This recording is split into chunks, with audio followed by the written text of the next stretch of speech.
আপনাদের বিভাগের মান সম্মান নষ্ট করে এমন এমন যে ছেলে মেয়েরা যা পেয়েছে দেখানোর মতো মুরব্বী মানুষ কি বলবো হাজি সাহেব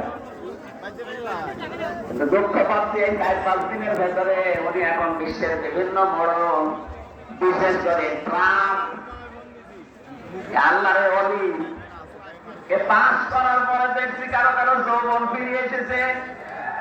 উনি অনেকে এটা ছড়াচ্ছে যে আমি নির্বাচিত ছিলাম, আমাকে উৎখাত করা হয়েছে। একটা কাহানি এই 15.5 বছরের নির্বাচন হয়েছে কোন শয়তানও করতে পারবে। আপনি যদি ঘোড়াকেও জিজ্ঞাসা করেন যে ভাই আপনি তো ঘোড়া, বলেন যে 15.5 বছর কি নির্বাচন বাংলাদেশে হয়েছে, ও হাসবে। ঘোড়া যদি 8 মাসে 5 জিজ্ঞাসা করে দেখেন, ঘোড়া পর্যন্ত হাসে।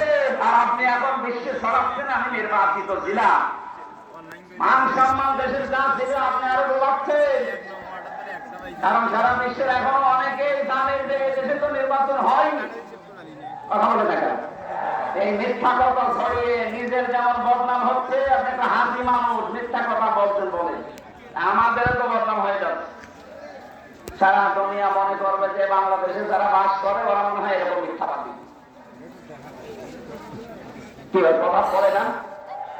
আমি এই রমজানে উমরায় ছিলাম, মদিনা থেকে একটা গাড়ি ভাড়া করলাম ওই যে বদরের ময়দানে আবু জাহেলের কবর দেখতে যাওয়ার জন্য।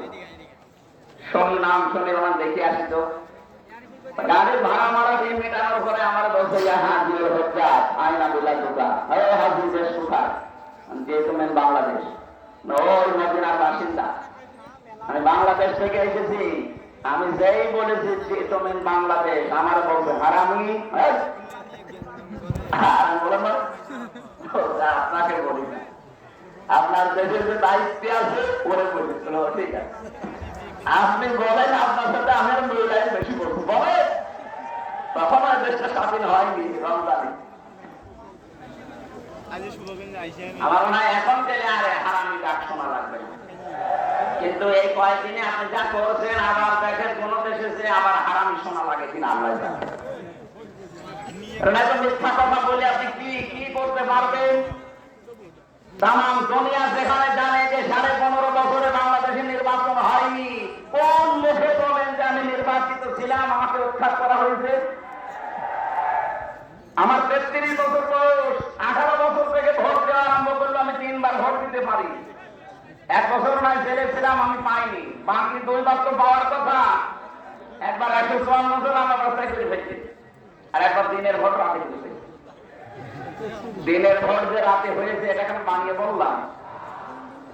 আমার সাথে এক অতিথি মনে আমার বলতে হতো, আমার নাম শুনেছি এই জন্য ফাঁসির এই কনভেন্সে আসলাম দেখা করার জন্য। ঠিক আছে বলে, আমি তো তওবা করেছি, দেখেন তো হয়েছে কিনা। কি তওবা? সেই যে নির্বাচন গেল ওই সময় আমি বাইরে ছিলাম, ওই যে নুসরাত হত্যা মামলার একজন অতিথি ছিল না, ফেনী এই লোকটা আমার বলছে আমি তওবা করলাম। রাত 12টার পর থেকে আমার মানুষকে বলাছে, আমার এসআই আছে, এএসআই আছে, দারোগা আছে, এদেরকে সাথে নিয়ে রাত 12টার পর থেকে আল্লাহর নামে ভোট কাটা আরম্ভ করলাম। এই দেখেন কোরআন শরীফ আমার সামনে, এইভাবেই বলছে। ফজর পর্যন্ত কাজ শেষ করলাম, বাক্সগুলো ভর্তি করে জায়গা মতো পাঠিয়েছিলাম। গোসল করলাম, ওযু করলাম, 2 রাকাত নামাজ পড়লাম, এবার বললাম আস্তাগফিরুল্লাহ। আমার এই তাওবা হয়েছে না, আপনি কি আল্লাহর কাছে দোষ করেছি যাতে আস্তাগফিরুল্লাহ পড়ে? আরে ভাই আস্তাগফিরুল্লাহ তো মানুষ পড়বে, ওই মানুষ যারা আল্লাহর কাছে দোষ করে।